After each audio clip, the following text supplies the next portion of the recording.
you already said it a bit, but what was the idea you set out doing with this record? What was the idea you went for? We didn't have like a. It was more like 20 ideas. Yeah, we just knew that we wanted to make something different than we previously had, and that we wouldn't limit ourselves anymore. So we kind of opened ourselves up to loads of ideas, because then we were like, right, well, we can do anything. But different in atmosphere, or in the use of instruments, or in both of producers, those things. Or? Yeah. We just wanted to see. We were like, look, we've done, debut record is a debut record. It just happens how it happens, you know, and you can't really control that. The second record, we felt like we fixed up a load of things that we weren't happy with the first record, and it was more what we felt like we really sounded like as a live band. Now we were like, that's the groundwork is done. Then it was like, okay, well, we're free to do whatever we want now. So we just experimented to see what works and what doesn't work.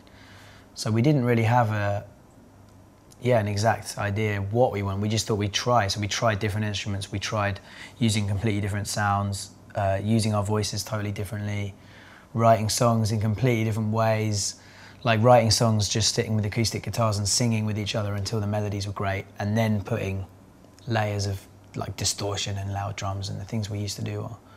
We wrote one song by like taking a loop, like a guitar loop, and then forcing ourselves to write within the limitation of having this structure for the whole song. So you could never deviate from this one particular key, and you could never deviate from that rhythm because it's a constant loop. So we had to find ways to make a song interesting within the constraints of like having this regimented loop going around constantly, and just trying anything that sparked ideas, and then picking the stuff that we thought was good enough and using that for the record. But that might be interesting for you yourself, but is it also interesting for us?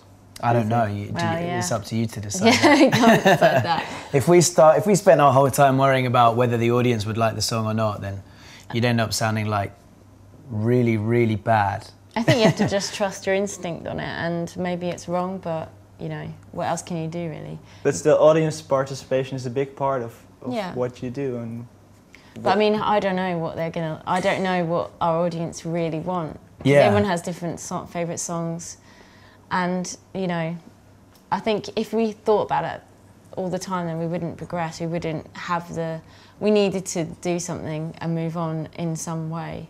And so, yeah, if we thought about it all the time, we wouldn't have that. Yeah, we wouldn't be able to. We'd never be able to progress. You can't even figure it out. Even if you wanted to try and guess what everybody would like, it's fucking impossible.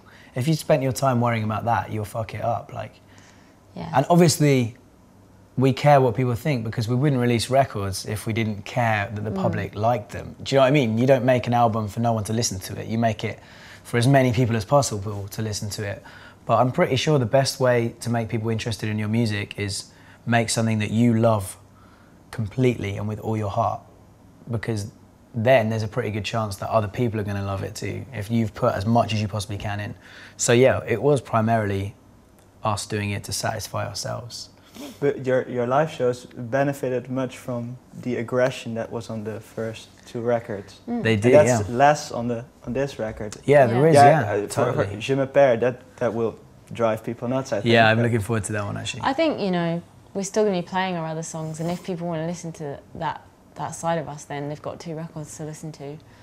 And, you know, that's not going to go anywhere. We're still going to be playing it. But, you know, there's no point just recreating what we've already done. I think, in my head, I just think, you know, we've already done it. Let's try something else, you know. Yeah, the repetition would take all the power away. Yeah. Like, you know what's going to happen now is we're going to play some songs that are a bit more restrained live and do have different moods and maybe a bit more melancholy, and those moments are going to be really intense in one way, and then when we play our old punk songs, they're going to seem even more intense by comparison in a very different way to the new songs. Yeah. And I think it's just, to me, it's like three-dimensional rather than one-dimensional kind of intensity. You know, there's lots of ways. Like, I think Cat Power makes really intense, beautiful records, but it isn't aggression, is it? But it's still really, really powerful. And we're just trying to find other ways to be exciting than just the one way we did it in the past. Perhaps with the new material, the shows will be less exhausting for you as well? I think it would be worse. Yeah, actually it's harder because the new songs we sing so much more, and the singing is the bit I find the hardest. There's a lot more to do on these songs, so yeah.